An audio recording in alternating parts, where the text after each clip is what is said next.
पकड़ घेनो भाई, पकड़ घेनो। अच्छा गाय पकड़ लिया अभी।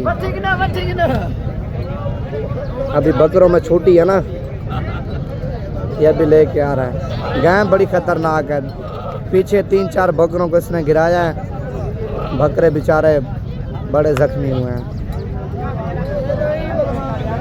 एक इससे पहले गाय छोटी है ना, वो इससे भी ज़्यादा खतरनाक थी। ये भी पकड़ी है इसने, अभी लेके जा रहा है।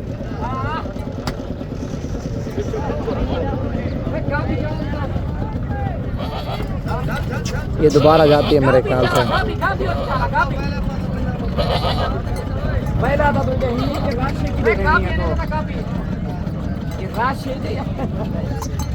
अच्छा अब इसका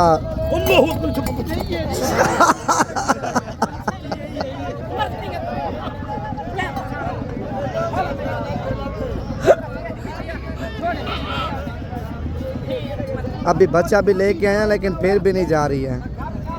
गाय बड़ी खतरनाक है। अभी इसने सदर को भी उठाया हुआ था, ये दोबारा भागेगी।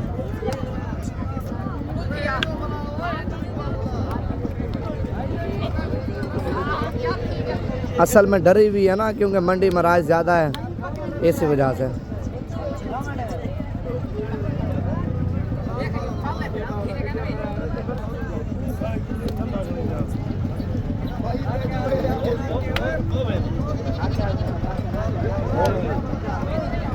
भाई को सब पिछले